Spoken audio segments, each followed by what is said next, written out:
right. Good morning, everybody. Thank you for joining us today for the collaborative seminar. My name is Debbie Lee. I'm the program manager for the Middle Rio Grande Endangered Species Collaborative Program. We host periodic seminars on topics of interest to the program participants. Our next seminar is in a few weeks, August 23rd at 10. Rob Dudley from ACER will be presenting on the 2021 Rio Grande Silvery Minnow population monitoring. If you're not already on our mailing list and want to be notified of future seminars, please put your email in the chat and we'll make sure you get on that list. All our seminars are recorded and they will be posted on our program portal website, so you can go back and look at our past webinars, seminars as well. Today, we will be hearing from Katia Chavez, Rayne McCollough, and Daniel Shaw on fire in the deep dark wood, navigating complicated Bosque realities. Rayne and Katia are 2022 Bosque School alumni who have been deeply involved in studying and connecting with the Bosque through BEMP, New Mexico Watershed Watch, and various wildlife research projects. Katia worked for Albuquerque Open Space and the Bosque Youth Corps in the summer of 2021. Rayne has worked in her family's natural resource consulting business since she was 8 years old. In about a week, both are heading to Missoula to study wildlife and related topics at the University of Montana. Dan Shaw has fought fire, been a researcher and educator in the Bosque for more than 25 years. He was a co-founder and longtime leader within BEMP. All three care deeply about the environment and being outdoors. During the presentation, I'm going to ask that everyone hold their questions until the end. We'll have a short Q&A at the end as time allows. If you would rather, you can also type them into the chat so that we can have a record of them. With that, I'm going to turn it over to Katia, Rayne, and Dan. Thank you. So good morning, everyone. Thank you so much for coming. Good morning, everybody. Thank you so much for coming. Like Ms. Lee said, we're here to talk to you about the 2022 Montaño fire that occurred on the evening of May 25th, 2022. So the Montaño fire, as it is known by state forestry this year, burned along the Rio Grande in just south of the Montaño Bridge. And it was a human-caused fire, started about 6 p.m. on that night of the 25th of May, burned for several days. It was about 8 hectares in 3 distinct patches. A larger triangular shape where it kind of started from very close to the Bosque School campus, burned towards the river, jumped onto an island, creating its second burn area, and then burned over by the Aldo Leopold Trail on the east side of the river. So it was basically a west to east burning fire. And it was fought for several days and took about a week until it was declared out. So of course, most important is safety. We want to prioritize the safety of the public, the people who are just walking around the area, but we also want to prioritize the safety for the researchers who are continually collecting data in and around the burned area. So the way that we did this was we want to bring awareness to the community, to be informative about the process regarding the fire. We have posted these lovely signs around the burned area that were made by Horizons Albuquerque Middle School students to get them involved with this important work. And you'll see on these signs there is a QR code that leads to a short video that we are going to play for you very quickly.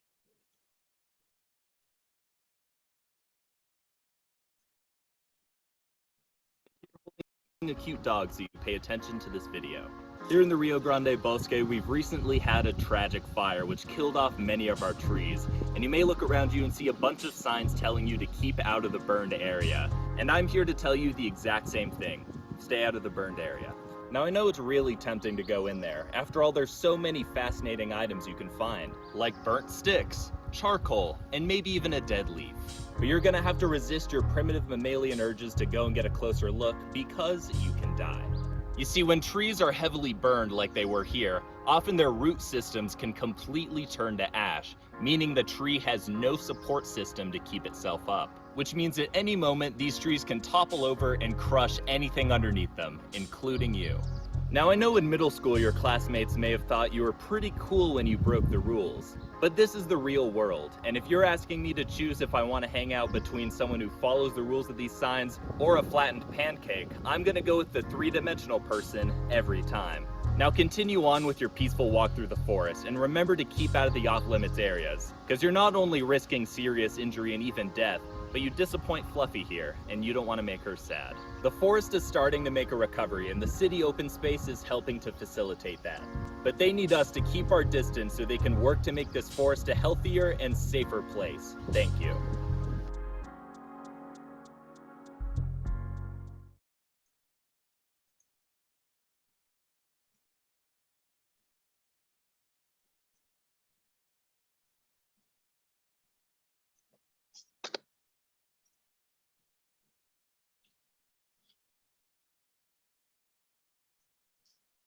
So the Bosque fire, as we're starting to see here, that took place in May,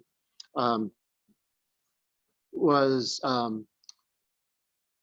real close to the Bosque School campus. And we're going to kind of spin around here, kind of get an aerial view from, we're starting to see on the left, the Bosque School track and soccer field. And now we're swinging around to the western edge where the fire appears to have originated. We certainly had reports of it first there. And you can see that contrasting forest. This area was much less, the area that did not burn was not this really heavy fuel load area that we called the deep dark woods, where wood and other materials stacked up over 1.5 meters tall in many places. And everything, even logs that were already down, burned completely, even though they were over 1,000 millimeters of DBH. And so we were seeing intensive fire activity in here, very severe. And so the adjacent areas would have had fuel loads around 30 tons per acre, and this fire site had fuel loads closer to over 120 or so tons per acre, as documented in 2015 by some students. Okay, so now transitioning into what we know about the effects of fire on the Bosque ecosystem. And right now we actually know pretty little about this topic because historically the Bosque has been an ecosystem controlled by flooding rather than fire. So there's been very limited systemic studies done on this topic. But much of what we do know now comes from Mary Stuber's 1997 UNM master thesis on the Cabazon and Tingley fires. The statistics from her study shows that the Rio Grande cottonwoods are very susceptible to fire mortality. And in areas with high fire severity, like the recent fire that just occurred in the Bosque, most of those cottonwoods have died in those areas. We also know that 20% of cottonwoods with main stem mortality had generated surviving clonal and or root sprouts 1 year post-fire. So we know that the cottonwoods can adapt to put out new sprouts after the fire. And lastly, we know that by the second season post-fire, 1/3 of the Rio Grande cottonwoods had broken down, fallen, and become fuel for another fire. So this is telling us that if we don't get out there into the recent burned area and cut down some of those dead cottonwoods trees, that they're going to break down on their own and become fuel for another fire that'll happen in the Bosque in the future. Moving on to what we know about the Tree of Heaven success after the 2003 Bosque fire. We're looking at an area of 0.35 hectares. This is within the Montaño BEMP site, which is actually pretty close to the recent fire that happened in the Bosque. The Tree of Heaven in the northern portion of this area were cut down and herbicide was applied to all of their stumps. But in contrast, in the southern portion, what we're going to call the control portion of this Montaño site, the Tree of Heaven were not treated and there was no management interventions whatsoever in that area. So looking at in a sort of big picture, this subsection in the 0.35 hectares where there was no management done, there was 1,000 tree of heaven stems found that were over 2 meters tall 15 years after the 2003 fire had ended, which shows us that the tree of heaven is a very fire adaptive plant.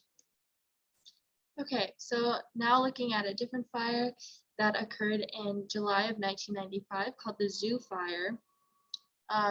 There was treatment done to 3/4 of a hectare of this fire, and 7 years post-fire and 6.5 years post-treatment, 25% of 99 cottonwood stumps had regenerated sprouts. The mean height of these sprouts was 4.3 meters, and the mean diameter of these sprouts was 42.9 millimeters. This shows that sprouts from the stumps are a viable restocking option and can be considered for this recent fire. And those trees are still going strong 27 years later. I just looked at them yesterday. So what are other human contributors to Bosque fires? Dams are a big one. Dams have increased litter composition on the Bosque floor because the river is being naturally or unnaturally rerouted. And we have found that with BEMP, more than 2,000 grams of per meter squared of down and dead woody material were found on the Bosque floor. Also, according to Ellis et al. In 2002, there is not enough moisture on this floor to decompose all of that material, which is just waiting to be burned in another fire. Additionally, dams lead to a decrease in wetlands and marsh areas, which is not only a problem for the species that depend on that habitat, but it also but the wetlands were also providing fire breaks. Additionally, the introduction of exotic species have made a dense mid-story that will contribute to fuel that makes these fires hotter and burn more quickly. And in the past 10 years, over 98% of the fires in the Middle Rio Grande area have been caused by humans, and whether that was intentional or accidental. So in the next couple of slides, we'll be getting into data from our preliminary cottonwood survival survey. We conducted this survey in early June, approximately 10 days after the fire had ended. We marked each of these trees with an X that we believe to be dead, that you can see from the picture. And of course, we did not mark any of the trees that we believed were alive or still possibly alive. Now, how we categorized dead versus alive and possibly alive was there was no viable bark around the base of the tree to protect the cambium. We considered the tree to be dead, but if the bark was still intact or there were signs of life above in the tree, we considered it to be alive. So here is a graph of our preliminary survey of a cottonwood mortality. We originally categorized 272 cottonwoods in the burned area to be dead or likely dead. And we counted 166 cottonwood trees in the burned area that were still alive or possibly alive. And we did another survey more recently, and it'll just show you that we were very generous with the number that were still alive or possibly alive. A lot more of these trees, cottonwood trees, are actually dead.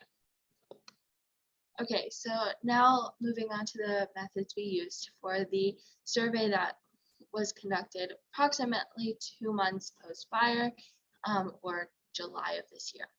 We worked with Sean O'Neill, the city forester.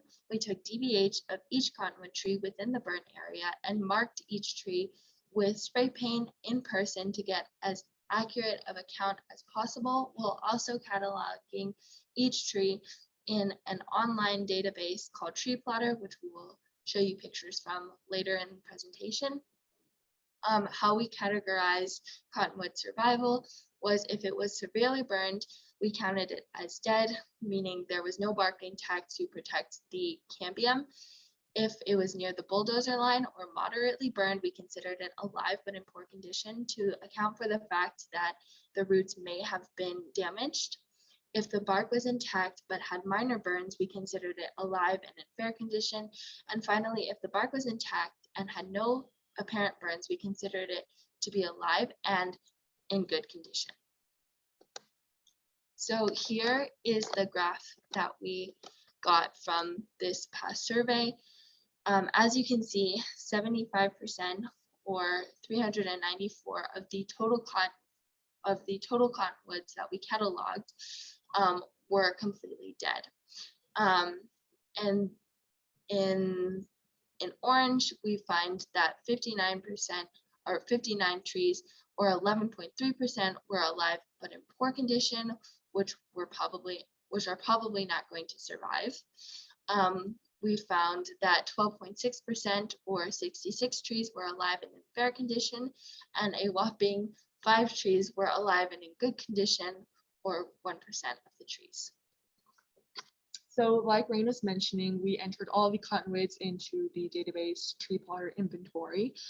You'll see on this map, each and every one of these dots represents an individual cottonwood that we entered into the system within the burned area. I want to clarify that the color of the dots has nothing to do with the trees themselves, just the days that we entered the data. And like Rayne was mentioning, 86% of these trees are going to have to come down, and that is a lot of trees. So another survey that we've been doing is as a survey to look at new growth in the area. And this is all being done like 2.5 months post-fire. We looked at both native and exotic species. First and foremost, we had 558 new cottonwood sprouts, 264 New Mexico olive sprouts, 173 black willow sprouts, bringing us to a total of 955 new native sprouts, which doesn't seem all that bad. But when you compare it to the exotic species numbers, like for example, 436 salt cedar, 718 Russian olive, and 880 tree of heaven, bringing us to a total of 2,034, you can see that there is roughly 2/3 of those new sprouts are exotic. Additionally, we looked at a smaller section of the main burn area, which accounted for 1.5 hectare or 20%. And we found that each of these exotic species had account of about half of the total cottonwood species, which is a big deal because it's a smaller section. So in the next couple of slides, we'll be breaking down each species to get a closer look at the total numbers. And like Rayne said, we were pleasantly surprised with the number of new cottonwood sprouts, with a total of 580 new sprouts. And now this, you may be thinking, this is great. There's just as many new cottonwood sprouts as there were cottonwood trees before the fire happened. But we have to take a little bit of a closer look at some more factors. If you look in the farthest left picture, that's about the average size of a cottonwood sprout in the burned area, which is well below 0.5 meter. So they have an incredibly slow growth rate in comparison to some of the exotic species. If you move to the middle picture, you'll see that the cottonwood is growing right next to the salt cedar.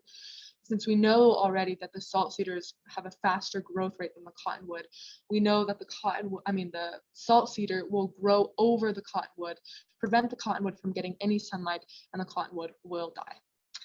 And if you look at the farthest picture on the right, you'll see that the cottonwood has aphids covering it. There's also the cottonwood leaf beetle that's causing some major problems for the cottonwoods. Rayne and I were recently out in the burned area and saw that a lot of the cottonwood sprouts had already been eaten completely by these defoliators. So the cottonwoods are having to deal with a lot of external factors that some of the exotic species aren't having to deal with, which shows us that this total count of sprouts of cottonwoods might decline sometime in the near future. So moving on to some other native species, we have the New Mexico olive, which just as a reminder had a count of 264. As you can see on the picture, in the picture on the left, that it's already grown into a pretty decent sized plant, which I'd say this picture is pretty average of the New Mexico olive that you're going to find in the burn site. And so it's established itself, but it doesn't have the fastest growth rate of all the plants that we surveyed. On the left, or on the right, sorry, you can see the black willow. It put out 173, but despite that, it has a very fast growth rate and is not a sprout anymore. It's a substantial plant. It's probably over 1.5 meters. And yeah. Moving on to Tree of Heaven and Russian Olive. Like we mentioned, the Tree of Heaven just blew all of the other plants out of the park with a total of 880 new sprouts, some ranging well over 1.5 meters like this one in the picture. Some are very small sprouts still, but most important to note is that the Tree of Heaven is really everywhere, covering the Bosque floor, which is going to make real major problems for those natives that are trying to pop up in that area. The Russian olive is not too far behind the Tree of Heaven with a total of 718 sprouts. And again, still probably around that 1 meter average height, but is again a pretty developed plant at this point and will cause some problems for the native plants. So last but not least, we're going to talk about salt cedar. Now this plant, as you can see in all three pictures, has grown into a pretty substantial size considering it's only been out there for 2.5 months. And it's also put out a lot more new sprouts than all of the others. And we really didn't find any salt cedar that were really small. They were all a very substantial size, 1.5 meters or more. So I want to acknowledge our founder and VEMP, Cliff Crawford, and this is one of his last field days in a VEMP site, which was the burn site in a.k.a. Pueblo. And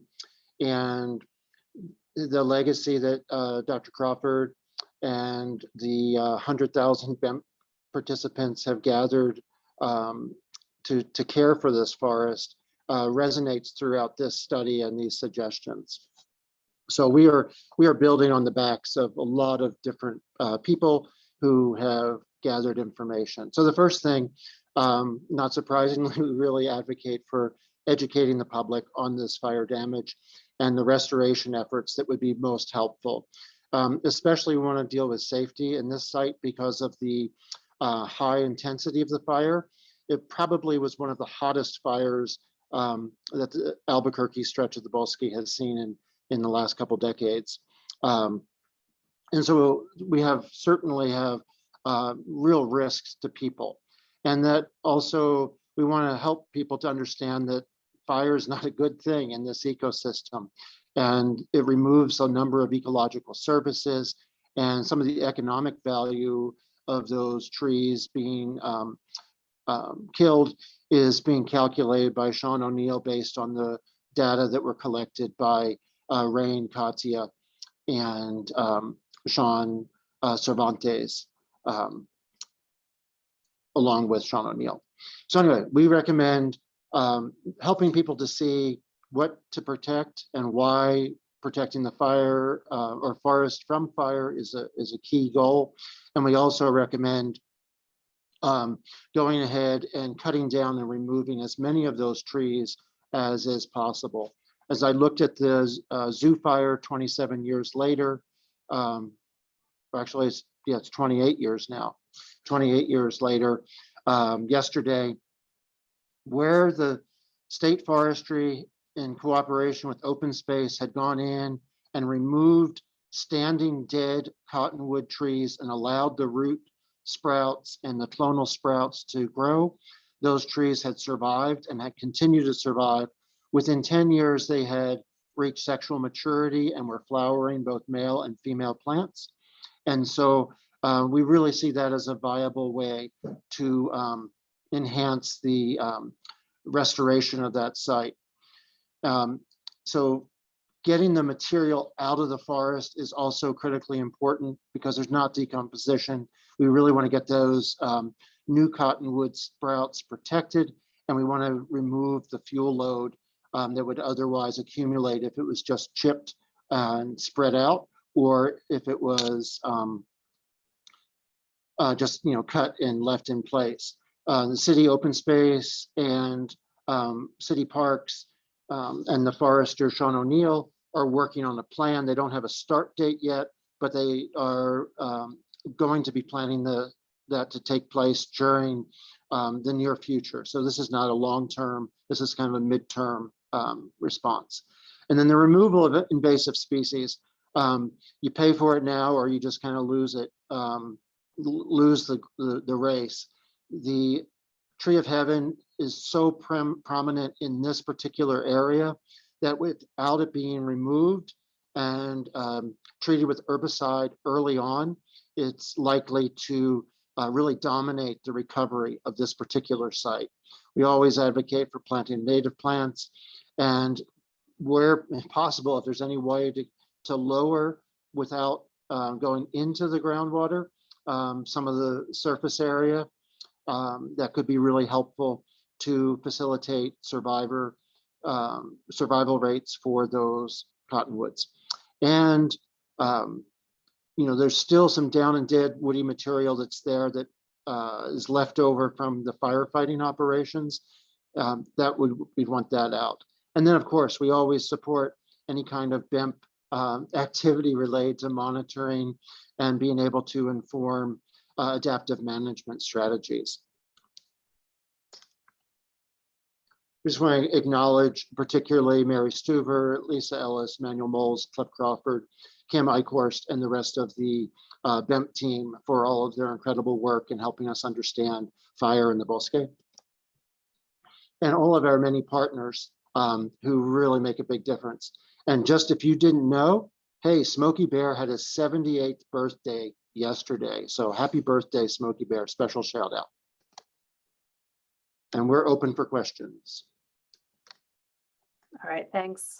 So we have a few questions that popped up in the chat. The first is from Yasmin. Has the video that you played at the beginning, has that been advertised or is it on any website? It could be very useful for other burn sites. It is. We have a QR code that Katia put together for this, and Donnie Kelly Kearns was the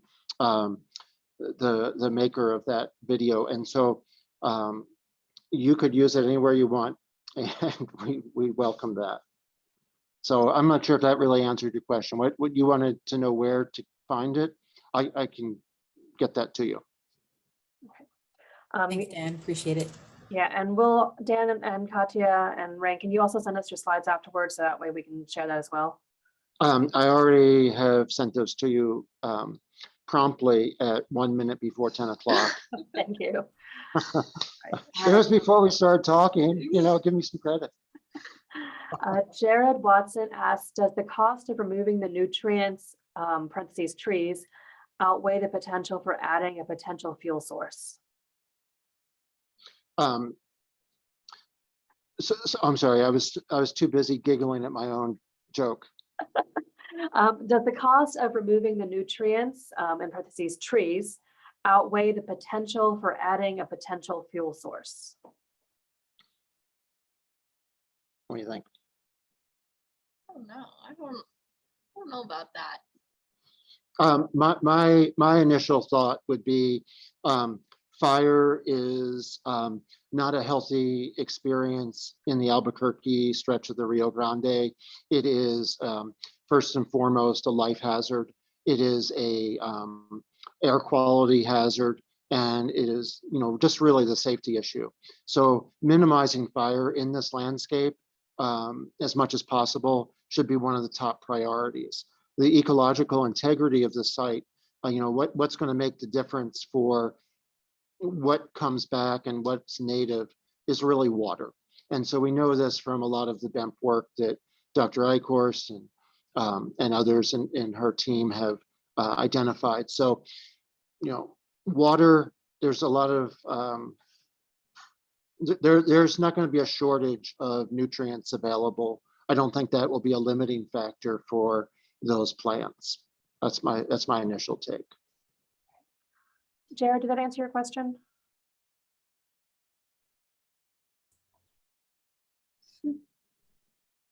Okay. Matt Schmader had a couple comments. He had a couple observations. Some good quality standing dead are good snags. Swales add topography and help introduce more diversity in smaller forbs like sedge and yerba mansa. We certainly were seeing yerba mansa establishing itself early on. There was a clip of that in the video that Donnie created just like 2 weeks after the fire, or I guess about a month after the fire. So we were definitely seeing that. Certainly, the retention of some snags provides some great habitat opportunities, but a forest of standing dead trees in a highly used area by children and the public at large really poses some significant risk. And so being selective in where those snags are retained on that landscape, and certainly adding some swales, small swales is what we've talked about, kind of like a divot, more so than a deep dive. So just kind of create some of that. We don't want to leave a whole lot of really massive amounts of fuel in that site. And the site we knew already had such high fuel loads.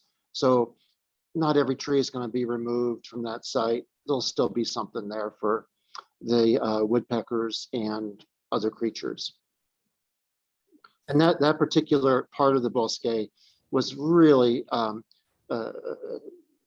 great wildlife site. It was frequently used by owls and Cooper's hawks and Swainson's hawks for nesting activity, as well as many migrating neotropical birds.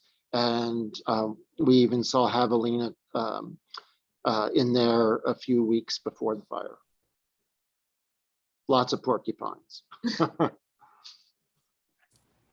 Grace Haggerty has a question. Do you know if this area had been impacted by the salt cedar leaf beetle before the fire? Where the Mexican olive trees originally planted, were the Mexican olive trees originally planted or naturally generated? And what is the depth to groundwater if you have that information? I can repeat those as you go. Like was the area like hugely impacted by exotic species kind of taking it over?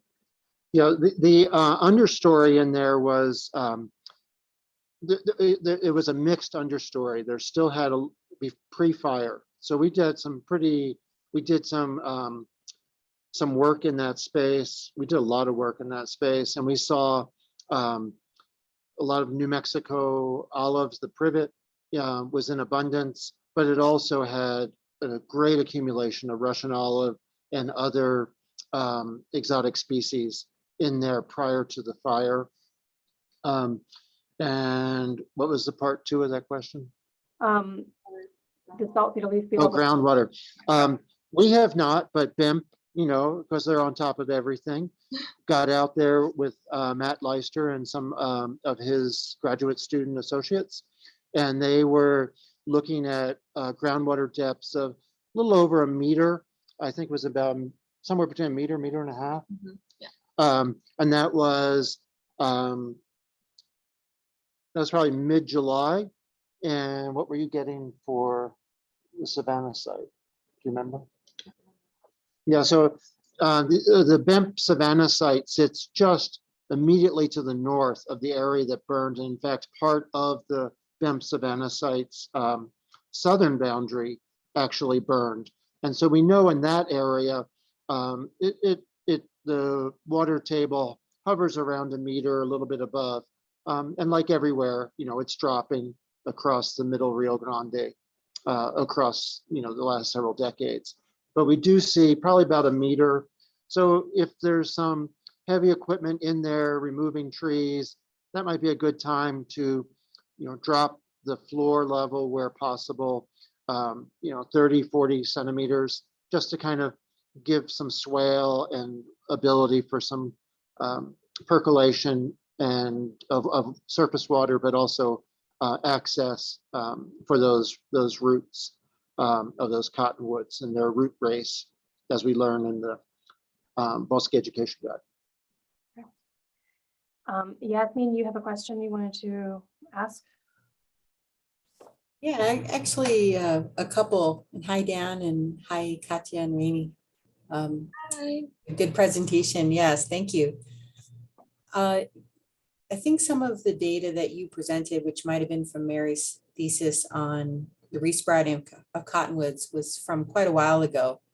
And I was wondering if you have anything more recent from some of the BEMP sites, some of that are in some of the burned areas that, either support what you presented or maybe present some alternative numbers, because I know it can be pretty hit or miss with the survival of some of the cottonwood resprouts. So that's one question. And then another question, I'm not sure if anybody from the city open space division is here. You talked a lot about sort of the differences in fuel loads and some areas of the fire being treated and some not being treated. And I was wondering if there was a reason why, because the city had done a lot of treatments after the 2003 Montaño fire, or was that area set aside in particular for research and asked not to be treated? That was a financial issue, and the contractor, Stan Bustamante, with the Soil and Water Conservation District contract that he was under to do that restoration work, it really was limited to a certain area. So the area that was selected, because he couldn't deal with the entire fire from 2003 in that zone with the funds available at that time, they concentrated on the most northern section to really clean it up as best they could on both sides of the Montaño Bridge and protect that facility as best possible and remove as much of the material, the fuel load as they could. And the 2003 fire, after that, so we installed that BEMP site in response to the 2003 fire. And it was purposely acknowledged at that point that we would have a control area and a treatment area, basically the north-south half of that 2-hectare plot, to see that that difference over time. And as to sprouts hitting or missing, we did look at 2003, and and there we were seeing, the same sorts of numbers as we were seeing in this fire of this summer, immediately after the fire, about twice as many sprouts of exotics over natives, and we were seeing the same kind of growth rates. What was really interesting within that space is because of the work that Stan Bustamante and his crew were doing, they were able to really remove so much of the exotic composition of that burn area, and in so doing, open up the opportunities for the cottonwoods to come up from root sprouts, and also the tree plantings that the kids did that winter. Sean O'Neill was one of those as a 6th grader, our now city forester.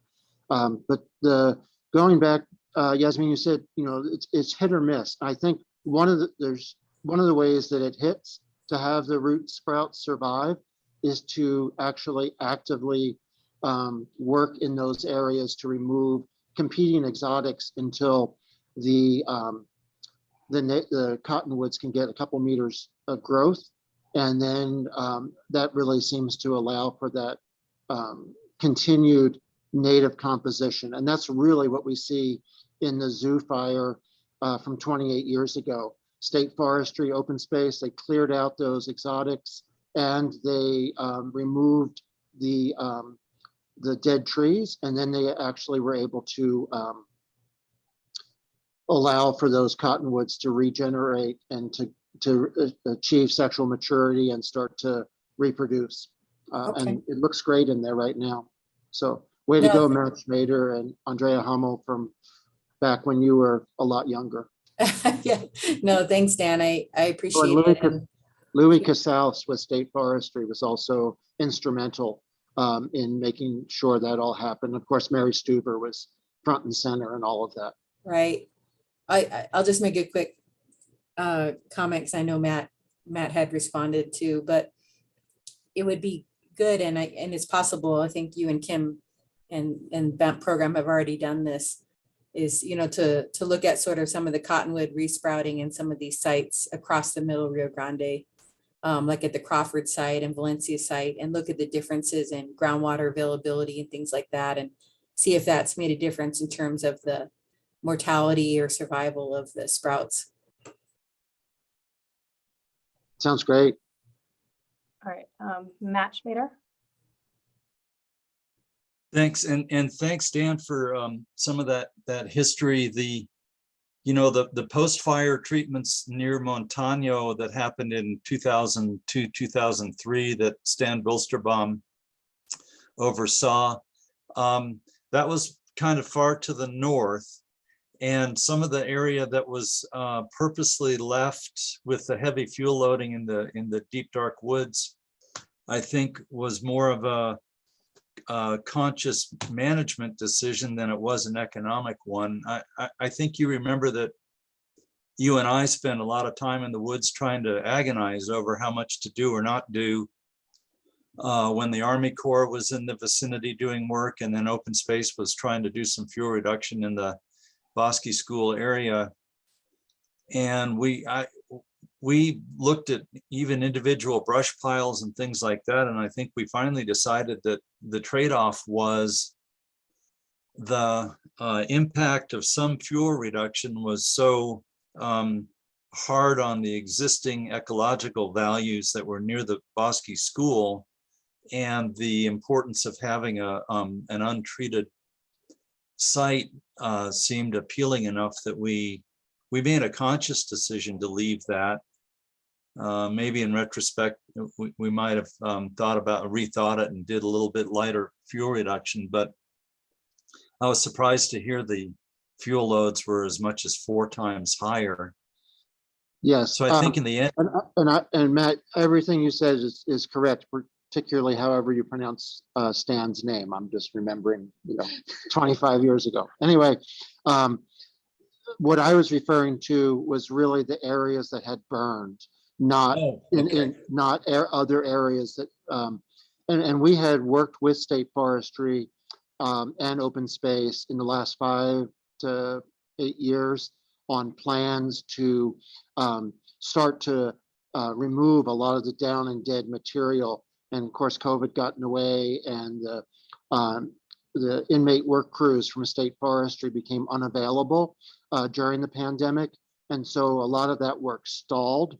And it's just, you're right. We advocate for keeping intact sections of brush piles and some dense habitat, because we were seeing tremendous wildlife value to those locations. But as it became more and more decadent in the last decade and was really senescing trees, we really were advocating for selective and surgical removal of fuel load in certain areas. And we're currently working with Colleen with Open Space on identifying some of the existing brush piles that seem not to be as beneficial for wildlife as some of the others, and which ones can be surgically removed when the trees that are standing dead from this most recent fire are cut down. Those could be removed.